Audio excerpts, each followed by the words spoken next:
Influencing popular culture, politics, and everything in between. The local station takes you ringside as we discuss the crazy world that is professional wrestling. This is Going Ringside with the local station. Hello there, and thank you for joining us on another episode of Going Ringside. I'm excited about this one because the bro himself, Matt Riddle, is joining us in just a little bit. Before we talk about that last week's episode with the Boogeyman, WWE legend, go check it out right now. And I need to talk about Matt Riddle.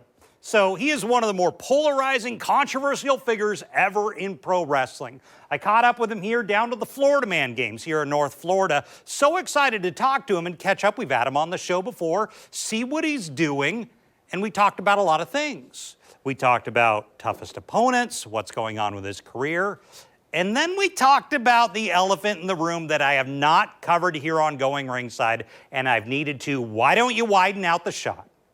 Because we also talked about that man. We talked about Vince McMahon. Because I've been trying to figure out how do I bring this up on Going Ringside.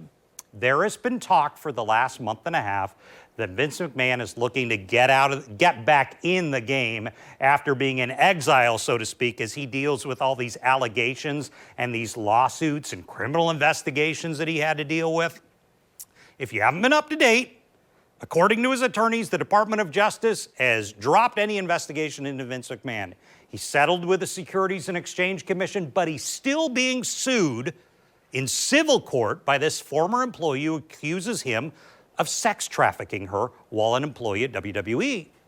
So he's still got a lot of drama, but we started hearing rumblings he might get back in the game and maybe start his own entertainment or pro wrestling company. Would it compete with WWE? So I brought in a guy here from our area named John Phillips. He's an entertainment lawyer, he's been a sports agent, he's done a massive amount of high-profile criminal law, so he's kind of a good guy to help me analyze what's going on with McMahon.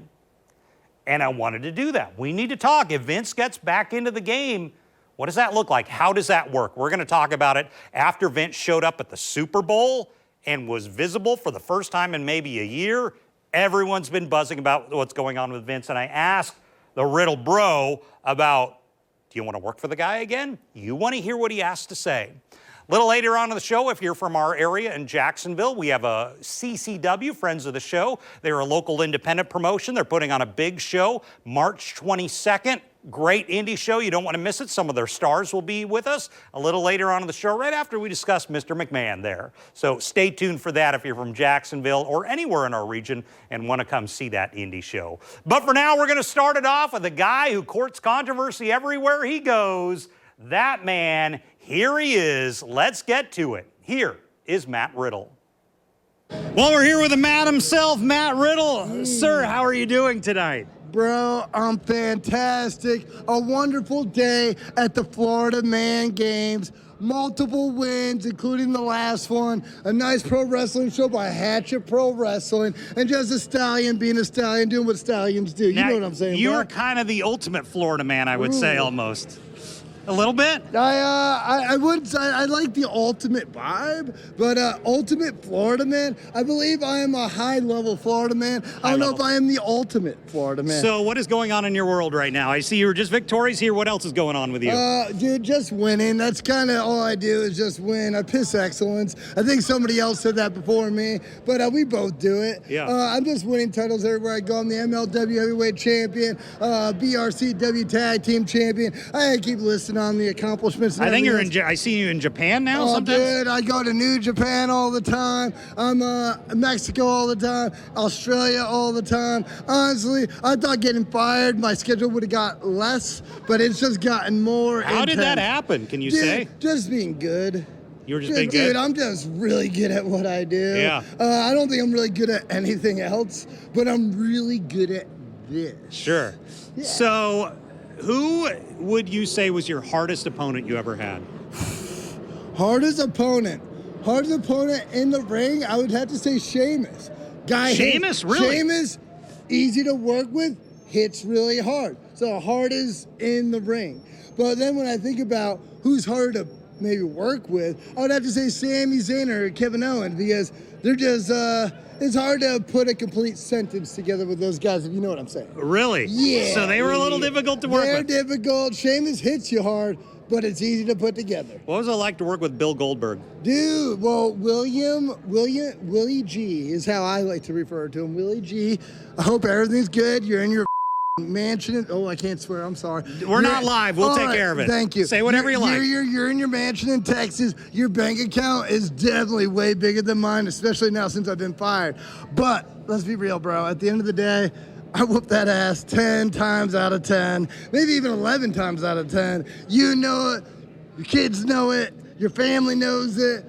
The universe knows it. I gotta go with a totally different direction. Please. We had a guy on, you might know the name, last week on our show, Hoist Gracie. Ooh, I love Hoist. I'm actually a Daniel Gracie black belt. That's why I saw that. Yes. I'm a big fan of the Gracie clan. They innovated mixed martial arts and brought it to another level. A level of, instead of barbaric cage fighting, it turned into a level of almost chess playing. Mm-hmm. Because with the skill and the ground game with Brazilian Jiu-Jitsu that the Gracies implied, you had to step your game up. Kind of like a collegiate wrestler versus a high school wrestler. It went from that, but in the world of mixed martial arts. I want to get your opinion now that you're out. I don't know if you're comfortable saying or not. Please. Shake up at the top of WWE over the last 2 years. Yeah. What have you thought of that? Well, you know what? Any business, especially when it's around entertainment, you're gonna eventually run into a shakeup, right? Yep. I like the shakeup. I think entertainment is a business for change. They got rid of Vince. They got rid of Vince, but there also might be a new opening for Vince, from what I hear around the what's that? The grapevine, or through the grapevine. Through the grapevine, I've heard Vince might have another company. Are you interested? Oh, I'm interested in anybody, bro. I'm an independent contractor, bro. Unlike when I was under contract with WWE, I can actually work anywhere and wherever I want, when I want, for how much money I want. You heard it, Vince. You heard it here first. Matt Riddle, thank you so much for joining us. Bro, always a pleasure. Always a pleasure. Thank you, Matt. You hear that, Vince? He's interested. The Riddle bro is interested. You can bring it in here now because we need to talk about what he brought up. It's been the thing that I've needed to talk about on the show, and I've kind of glossed over and we haven't gotten into. There has been talk that Vince McMahon is looking to start an entertainment company. Been a lot of reporting. No one quite knows what's accurate. I saw some reporting initially that he might be going into a deal with the Fox network.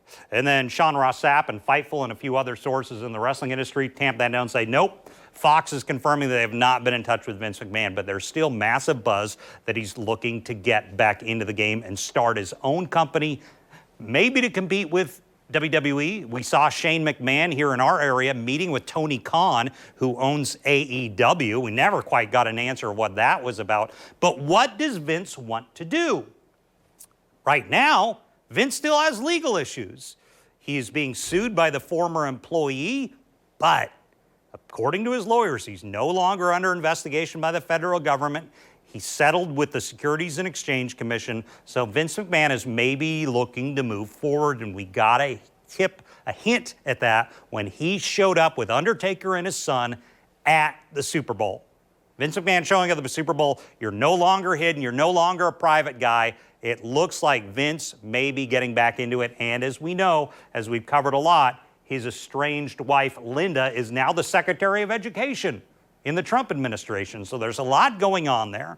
So I wanted to analyze, can Vince really legitimately start a new company with all that's gone on with him in the last few years? I brought in friend of the show, John Phillips. John's a Florida-based attorney here in Jacksonville, where we're at, done a lot of high-profile criminal cases. He's done entertainment law and represented entertainers. Back in the day, he was a sports agent. So he kind of knows everything that's happening here. He understands this world. So I brought him in to help break down what is going on with Vince McMahon. Can he realistically start a new company? Here is criminal and entertainment lawyer, John Phillips. Well, we're joined now by John Phillips, an attorney down here in Florida who's handled, a lot of like entertainment, sports, and criminal cases. John, thank you for joining us on the show today. My pleasure, Scott. Well, let me start with the legal aspect, because that's the most important. So DOJ, according to McMahon's lawyers, have dropped any investigation. He paid the SEC, but he still has this civil case, which is massive. This ex-employee who alleges things like sex trafficking. That's still on the table. John, I want to ask because Vince McMahon showed up at the Super Bowl. On video, people saw him. That's as high profile as it gets, where Vince McMahon has essentially been hidden for a year and a half. We haven't seen or heard from him. Anything we can infer there, the fact that he's maybe starting to come out of his shell? You know, we're in strange times, Scott, as everybody knows, and what's stranger than, you know, Linda McMahon becoming head of the Department of Education. So it just goes to show, and we know that Vince has been longtime friends with Trump, and maybe they're a little estranged themselves these days. But you know, there's that whole group that kind of came up together. It seems to be coming back into power, despite, I think, his age of 79. And to go back to your question, you know, you got to look at all of the smoke that's around him. The Janelle Grant lawsuit. There's still, I think, the Ring Boys lawsuit. You know, the SEC issue he pled no contest to and resolved, but there could be secondary issues that arise from there. But yeah, it appears, and some of the rumors going around the wrestling world are that Vince McMahon's back and looking to get back into the business in some way. Do you think after the DOJ dropped his suit, he's probably talking to his lawyers nonstop? Do you think they maybe feel confident going into their civil suit, which is, you know, still hanging out there? Yeah, I think that's right. You know, success breeds confidence, in whether in wrestling or in litigation. I know we do it around here. We get a big win. We get a little full of ourselves. But, you know, those two spheres are different to me, too. You know, beating a government entity, kind of, you know, resolving it to the point of a no contest plea and a payment or settlement, you know, certainly is one thing. But these mounting allegations and lawsuits that we're hearing, whether it be a football player or Diddy or, you know, some of the Hollywood elite that are getting trapped up into these, he's got, you know, a real lawsuit that you know, really gets into some of the sexual improprieties that nobody wants to be. I want to ask you about settling, because a lot of people since it started have wondered if he will be able to settle. I've talked to the accuser's lawyers and they say, nope, we're not going to settle. We're going to go all the way with this. Talk to me about settling. Is settling a real thing in cases like these? Do they find a way, particularly the accused, to get this to go away? Yeah, you know, you got to look at the lawyer matchup on some of this. You know, it's almost like sizing up a wrestling match. You know, what is the lawyer's gain? There's been some lawyers that bring these cases that use one case to get more cases, and then have this big, massive situation that either has to go to trial or ultimately some sort of, you know, settlement. There could be a confidential settlement. You know, part of the issue of him getting into trouble involved using NDAs a bit too strictly, and NDAs are not allowed when you're talking about illegal conduct, sex trafficking, sexual exploitation, even sexual harassment to some extent. So, you know, I think if he's going to make the rise, he's going to need, you know, some assistance from the DOJ and some security, knowing that he's kind of in this new protected world, right? With high profile peers, and also his lawyers saying, okay, you know, you're not going to get thrown in jail, so go do your thing. You know, we're going to make sure your bond conditions are okay, and you know, you're not going to get you know, brought in for a trial. Smoke, even trying to catch up this morning on everything that was going on. You know, it's a wild world around Vince McMahon, as it always has been. I want to talk to you about now we're moving into something next level, where there is talk and buzz about him starting some sort of new entertainment company. I don't know, the motivation is to compete with his old company or just to do something. No one really knows. Let's start with the legal aspect of that. If he's the face of the company, he's got a damaged brand. You know, I mean, can that still be pulled off? I think it can in 2025 America. You know, that some would say that Trump had a damaged brand. Some would say that the Tates have a damaged brand. Some would say, some people in Hollywood have a damaged brand. Somewhere, some way, there's somebody listening still to Diddy. His don't arise to some of that level. And Vince McMahon has this unique role in American culture where nobody's taken him fully seriously, because he's been such a showman and a character, almost a caricature of himself. But also he has brought, a business from floor to ceiling and blown past the ceiling. And how could he not want some of that back? And the question is, in what role? So there was talk, and it's been buzz, and no one really knows the accuracy. Maybe he'd get a deal with Fox Network. And then I've seen some reporting that the Fox deal won't work out. At a high-level business entertainment, you're going to deal with two things. You're going to deal with networks who may not want to touch him because of the brand damage. But at the same time, he's a billionaire, and, they can find ways to get, media entities interested. Yeah, I mean, he's a connected billionaire too. I mean, he's again, his wife sits at the hand of, or I know there's some estrangement there, but sure. There's still direct connectivity to the president of the United States, Elon Musk, whoever they need, and all of them, all of that group that's kind of there at the top, all is a little bit mad at the litigation process, whether it be criminal or civil, and have all been through the ringer. And strongly presented a case that they're all innocent and this is all, unnecessary smoke because there was never a fire. His issues are a bit more complicated, but I don't think he's going to have a problem getting powerful show business type people to give him enough forgiveness if he has a business plan that's going to take them all to the top. I want to put your sports agent hat, because you've also done sports agent work. So I've heard from ex-WWE stars, and we had one on the show who said, hey, if Vince starts a new company, I'd love to work for him. These wrestlers are independent contractors, and I don't even know if there's a wrestling company or some sort of entertainment company. I don't know. But as far as dealing with contracts and stealing away talent, who may be under contract or non-compete, is that hard at his end, or can he find a way to do that? I mean, he's done this before.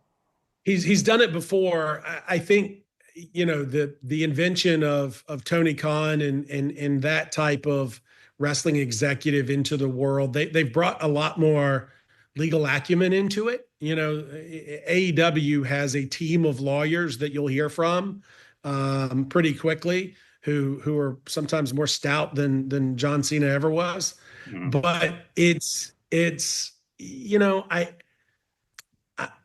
I don't know.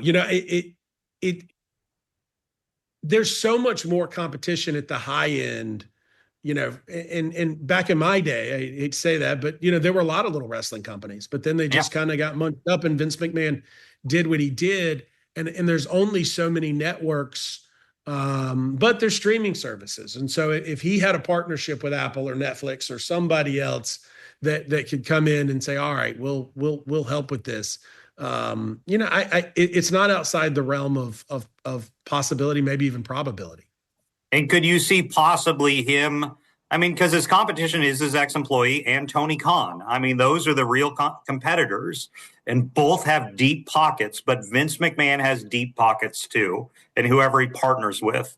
I mean, are bidding wars a thing when you get to this level for a certain talent? Because he'd want to bring in big names. I think they are, and so you've got these rolling contracts and contracts with some level exclusivity, but we've seen those broken over the years. There's a lot of people that still strongly feel they never would have made it in this world but for Vince McMahon, and those folks that are that loyal, will flock towards him, and that there's going to be money surrounding it. And I think there's a way he could enter at 79 years old as a altered business model and be tremendously successful. I don't know that touring the country with a show with the amount of competition he has is necessarily the the tractor trailer I would want to, run into. But there's plenty of alternatives, and he knows the industry from every perspective. And final question, I want to get your opinion on his lawyers. So in general, I would think lawyers would say, shut up, don't do anything, fade into the background like a good, normal client. He is not a good, normal client. He's a guy who had a lot of high profile. He's been as high profile as it gets for 40 years. And he's been through the ringer. I mean, as a lawyer, what's it like to deal with the more client who is just unlike any other client you've ever had? Does that make it difficult for his lawyers? It's crazy. I've represented Joe Exotic and Omarosa. Okay. And you have to factor in the personality. And I learned a lot from Omarosa. I learned a lot from Joe, because you got to, when you're in a room with somebody that's dominated it for so long, that, you got to listen to them as an expert. And Vince McMahon, just like Omarosa, knows media, knows how to control a room. Vince in a whole different league. And is that as much, he did. Well, I want to interrupt. So when I think of law, I think this is our defense and we're going to do this, this, and this, and this. But I'm assuming with someone like him, media strategy is as much a part of it. Is that not the case, even for lawyers? Yeah, it becomes natural. You think in terms of criminal litigation, civil litigation, court of public opinion, right? And so you have to, he has to have media savvy lawyers around him. And he has been pretty quiet for a while. And so I think the resurrection of Vince McMahon, as he's entering his 80s, I think is something that he doesn't want his last show to be failure and to be, controversy. I think he's going to try to ride one out into the horizon, the old Vince way. Well, John Phillips, criminal, entertainment, sports lawyer, all down here in Florida. John, thank you for joining us on the show today. Thank you, Scott. So I appreciate John coming on the show and kind of flushing this out with us. This McMahon thing is fascinating. We are going to continue to follow it when developments happen. We will follow it here on Going Ringside on the show. Also, check us out on our @Going Ringside TikTok and Instagram channel, where we have daily updates. Even if the show's not on live, you can get daily updates from us there. And of course, we appreciate Matt Riddle coming on the show. But the show's not over today. We have some other friends we want to bring on. If you're in Jacksonville, Northeast Florida, Southeast Georgia, there's a big independent show coming March 22nd. With the indie wrestling organization Continental Championship Wrestling, or CCW. March 22nd, they're having their big show, Stampede. I think it's number 34. So I invited some of their stars to come on the show, tell us about what's coming up in Jacksonville in just days later this month. So here are two of the top stars with Jacksonville-based Continental Championship Wrestling, or CCW, to talk about their big show, Stampede. So now let's talk about this CCW Continental Championship Wrestling event. Two of the stars with CCW based here in Jacksonville, where we're at, Landon Cruz and Bryce Maddox. Gentlemen, thank you for joining us on the show today. Thanks for having us. Appreciate it. Yeah, thank you, Scott. Thank you. I will turn it over to you guys. Tell me what is coming to Jacksonville March 22nd with CCW. It is the 34th Stampede here in Jacksonville. Tell me all about it. You want to take that, Landon? Yeah, I got it. CCW has been around for 30 years, over 30 years, and this is the 34th annual Stampede event. It comes around normally at the beginning of each year, and it's coming up this Saturday, March 22nd at Potter's House Gym in Jacksonville, Florida. Bell time 7:30, a couple headline matches. Myself and Bryce Maddox are both in a tag team steel cage match against Chris Turner and Havoc. We've also got an over-the-top rope 25-man battle royal where the winner is going to receive $10,000 and a shot at Bryce Maddox's heavyweight championship. Really? So, Bryce, Yes, tell me about CCW. You guys have been in Jacksonville for a long time now. Yeah, absolutely. I mean, Continental Championship Wrestling is one of the longest running independent promotions in the U.S. For 34 years, 35 years, they've been consistent, running 2 headlining shows a year, with shows in between where we travel a little coconut circuit through Florida and Georgia that we like to do. But Stampede and Wrestle Bash, 2 huge shows that have been ran consistently for the last 35 years. And it also has the Pro Wrestling School, Top Rope Wrestling Academy, attached to Continental Championship Wrestling, where those are 6 months worth of classes, and we're constantly having students come through. We're always doing tryouts. We do probably 3 or 4 every year. And we're growing, 35 years going strong, and like we're still growing. So it's really cool to see the continued support from the community. Every show we do, it just gets a little bit bigger. So tell me about the cage. At the Stampede, you guys are going to have a cage. Have you done cage matches before there? This will be my first one. First one for me as well. The only person in our match that has done and been in steel cage matches is Chris Turner, and he's been around for the 2 that Continental Championship Wrestling has had. And this will be the first time, I believe, in quite some time that CCW will be putting on a steel cage match. So it's a first for both of us. Are you nervous, Bryce, about being in a cage? I mean, talk to me about the dynamics there. They can get a little more brutal than a typical match. Absolutely. I mean, the preparation stays the same for sure, but it's a different level of pressure, I guess, going into it. It's my first time being in a cage match. And on top of that, we have a show 2 weeks later in Palatka, Florida, and that's when I wrestled the winner of that battle royal. So, normally as champion, you go into Stampede, you're like, okay, I just have to worry about whoever wins the battle royal. But now I have to worry about the steel cage match, surviving the steel cage match, coming out healthy, and being able to defend my title 2 weeks later to whoever wins the main event battle royal. I want to pause there so I don't miss it. Tell me about the Palatka show. I know we're focused on March 22nd, the big Stampede show, but tell me about what's going on in Palatka, because we got a lot of viewers down in Putnam County area. Yeah, absolutely. So Palatka, Florida, we were just there last month, February. Do you remember the date landed in February? What are the weekends in February? Yeah, it was just around the corner. Last month we were just in Palatka. We try to go there a few times a year. That's another local spot that's really cool. Every time we go, the crowd just keeps getting a little bit bigger. So Palatka, Florida, April 12th, same thing. Doors open 6:30, bell time 7:30, and I'll be defending my CCW World Heavyweight title against whoever wins the Battle Royal this Saturday at Stampede. Now, as crazy as a cage is, Landon, it's not the only craziness. I think the biggest Battle Royal you guys have ever had? The biggest, 25-man. We've done 15. We've done 20. Our roster's so big now. Our school has continued to grow each and every year. We're doing 25-man this year, so it's even bigger. And it's going to be huge. And just like Bryce said, that winner is going to have a little bit of time to rest up and kind of study Bryce a little bit because he's not facing Bryce at the end of that night. He's got a couple weeks to rest. He's be facing him April 12th in Palatka, Florida. So are many of these guys on the show from our area? Most are, and then you have a couple guys that will do some traveling. A lot of our guys that we have in CCW are homegrown guys that have came up through the academy, like myself and Bryce. We're actually 2 of the trainers now at the academy. So a lot of our roster stems from our school, and we're very proud of that.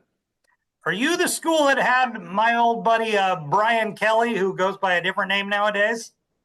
Byron Saxton, Brian Kelly. Saxton of WWE, former Channel 4, where I work out of, traffic reporter. So we always talked to Brian back when he was working here, way before his WWE days, about wrestling on the weekends, which we were all fascinated by. So you got so many local people. Do you get a good local crowd? Because these guys got a family, they got friends, they got people buzzing about this. How are your crowds? The local crowd's great. Jacksonville treats us so well. And just like Bryce said, we've expanded to South Florida, going up into Georgia, Atlanta area, South Georgia, and making our way kind of out towards the Panhandle. So we are growing and expanding, but there is nothing like that hometown Jacksonville crowd. They have always been super faithful and super loyal to us, and it's been awesome. And for the Jacksonville show, before we go, and the Palatka show, actually, how do people find about tickets, bell times? If they watched us and forgot, where should they go to get all their information on getting tickets? You can find a lot of the stuff on Facebook, Continental Championship Wrestling, also the school, Top Rope Wrestling Academy, YouTube, Continental Championship Wrestling. Every Friday, 6 p.m., you'll catch an episode of CCW Surge every week, 6 p.m. Fridays. And then online at ccwrestling.biz, where you can buy tickets and keep up with our shows. And that's CC Wrestling, not CCW Wrestling. Correct. CC Wrestling. Got it. .biz. Okay. Landon Cruz, Bryce Maddox, good luck at the big show coming up on the 22nd. And thank you so much for joining us on the show today. Thank you, Scott. Thank you so much, Scott. So don't miss it. If you're in Northeast Florida, Southeast Georgia, don't miss the big live show in Jacksonville, March 22nd with CCW. And, of course, thanks to John Phillips helping us break down the Vince McMahon situation. And thank you to Matt Riddle for coming on and catching up with us about what's going on in the bros world. And thank you for joining us on this episode of Going Ringside. We'll see you back here next time. This has been Going Ringside with The Local Station, brought to you every Wednesday on your favorite podcast player, on News4Jax Plus, as well as the News4Jax YouTube channel.